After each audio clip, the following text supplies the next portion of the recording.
Hi, I'm Ella, a 28-year-old marketing professional with a lifelong dream of a perfect wedding, but everything changed on a day I will never forget. I was always the dependable one in our family. My younger sister, Lily, was the star of our parents' world, and while I didn't mind, I never imagined the depth of betrayal that awaited me. One afternoon, I walked into my parents' house, buzzing with excitement to finalize the last details of my wedding. As soon as I entered, the scent of fresh paint and sawdust hit me. Confused, I made my way to the kitchen, which had been outdated just weeks ago. Now, it resembled something from a high-end home renovation magazine. "Mom, Dad, what's going on here?" I asked, my voice echoing off the newly installed tiles. "Oh, Ella, it's wonderful, isn't it?" my mom exclaimed. "We decided it was time Lily had a kitchen worthy of her talents. Her old one was so cramped." "Yeah, Ella, look at this space. It's amazing," Lily added, her voice full of excitement. A chill settled in my stomach as I took in the transformation. I didn't want to ask, but my curiosity got the better of me. "Where did the money for this come from?"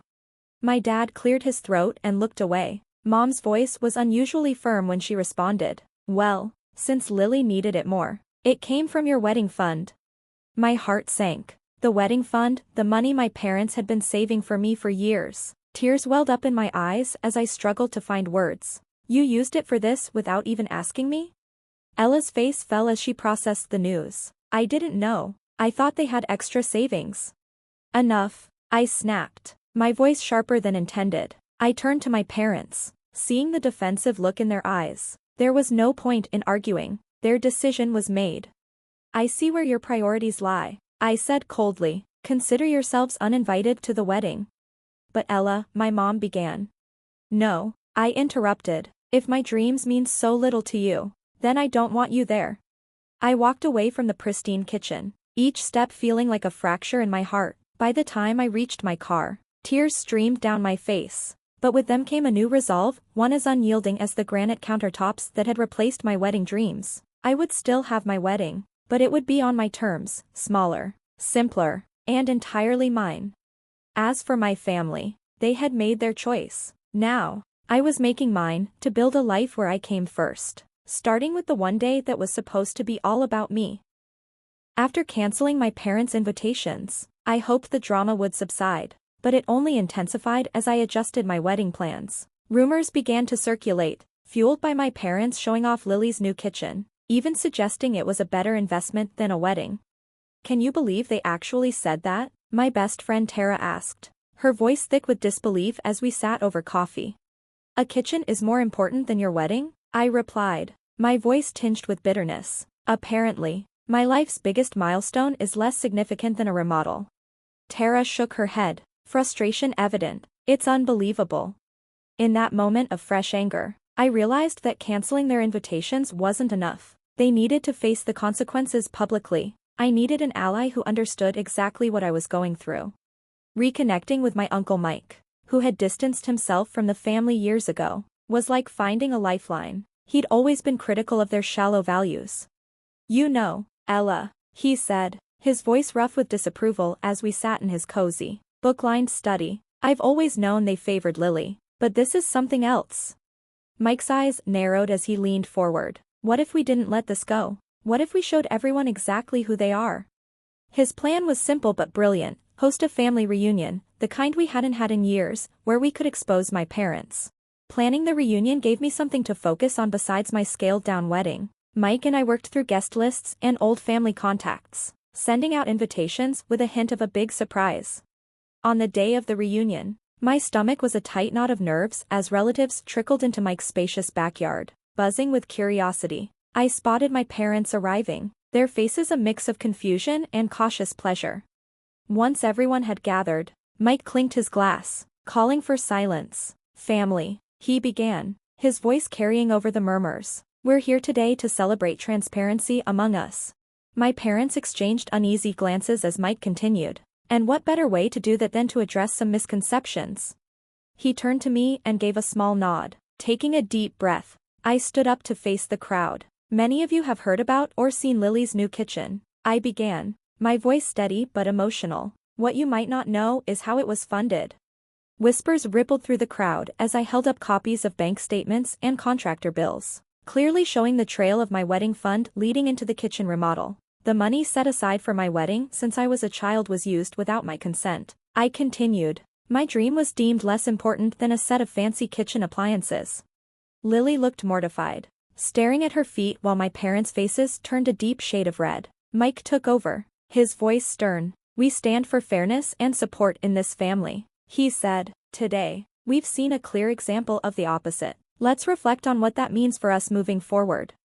Why would your parents do that? An aunt asked, disbelief in her voice. It seems fairness was overlooked in favor of necessity, as they saw it, I replied, my bitterness heavy. Lily, flushed with embarrassment, stood up. I didn't know, Ella. I swear I didn't know they used your money. It's not just about the money, Lily, I said, frustration seeping through. It's about trust, respect. Our intention was never to hurt anyone, Dad interjected defensively. Lily needed help, and we made a tough call. A tough call, I echoed, my voice rising.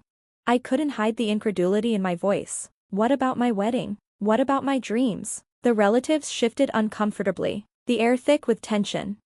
It seems to me, an older cousin spoke up. You focused only on one daughter. What about Ella?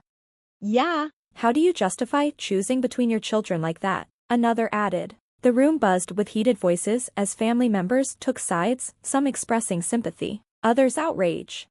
Enough, Mike's voice cut through the clamor. This isn't just a family squabble over money. It's a revelation of priorities. Today, we've seen where those priorities lie. The room fell into a heavy silence. My parents' usual confidence crumbled under the weight of the disapproving glares from around them. The festive mood of the reunion had turned somber and uncomfortable. Relatives began to leave, offering me sympathetic glances and pats on the back as they went. I'm sorry, Ella, Lily muttered as she passed, avoiding my gaze. Don't be, I replied. It's not your fault, but it's clear now I need to step away from them. The drive home was quiet. My earlier resolve to expose the truth mingled with a deep sadness. Yet amidst that sadness, there was a strange sense of relief. The truth was out, and with it came the opportunity to rebuild, not just my wedding plans, but my life, free from the shadows of favoritism and unspoken resentment. After the reunion, the fallout was swift and widespread. Whispers of betrayal echoed through the community, casting my parents in an unflattering light they had never anticipated. Walking through town became a gauntlet of hushed conversations and sidelong glances. At the grocery store or the post office, I'd overhear snippets like, "Did you hear about the Johnsons? They used their daughter's wedding fund for a kitchen remodel." Yeah. And at the expense of their other daughter, poor Ella. The community's judgment was a cold comfort. It wasn't joy I felt, but validation. It came slowly, but it was there, a recognition that my pain had been seen, even if by strangers. One brisk Saturday morning, I ran into Lily at the local market. She approached hesitantly, a basket hanging awkwardly on her arm. Save it, Lily, I'm not in the mood, I interrupted, trying to keep my voice steady. I just wanted to say I'm sorry, she said softly. Whether you knew or not doesn't change what happened, I replied, my tone flat. They chose Lily, they always choose, and somehow, I'm always the one paying the price. Lily looked down, hurt filling her eyes, but this time, I didn't soften. I couldn't. I need space, Lily, space to heal and rebuild my life without the chaos our parents bring. She nodded slowly, stepping back. I understand. If you ever need anything, just know I'm here. I watched her walk away. Her shoulders slumped, mirroring the weight I had carried for so long, but I felt lighter, stronger. Months trickled by, and rumors of my parents' misfortunes began to reach me. Their once thriving boutique, a cornerstone of their social lives, was faltering. Regular customers, once charmed by their hospitality, now saw through them. No thanks. I can't trust them after what they did to their daughter. I'd overhear. As their reputation crumbled, so did their financial stability. Whispers of bankruptcy began circulating, a sharp contrast to the comfort and privilege they had always known. Amidst their decline, I found my own rise. My wedding day arrived, not with the grandiosity I had once envisioned, but with a heartfelt, genuine celebration. The venue was modest, filled only with close friends and a few family members who had stood by me. Each moment was a step toward mending my sense of self-worth. Congratulations, Ella, Uncle Mike toasted, his eyes shining with pride. Here's to new beginnings and true happiness. The reception was filled with laughter and dancing, the air fragrant with jasmine and illuminated by the soft glow of fairy lights. It was perfect, not despite its simplicity, but because of it. My career also flourished, taking exciting new turns. Promotions came, and with them, opportunities to speak at marketing panels, sharing my experiences and inspiring others facing their own professional challenges. My life, once marred by the toxic chaos of unmet expectations, was now filled with choices I made for myself, surrounded by people who uplifted rather than used me.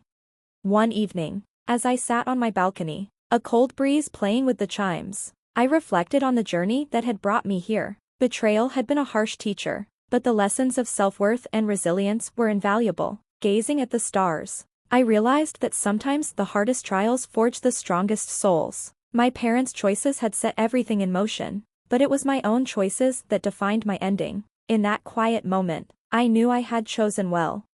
This concludes Ella's journey of confronting betrayal and discovering her path to happiness. What are your thoughts on her decision to sever ties with her family? Was it the right choice? Or could things have been handled differently? Share your thoughts in the comments below. And if you enjoyed the story, don't forget to like this video and subscribe to the channel for more compelling tales. Your support helps us bring more stories to life.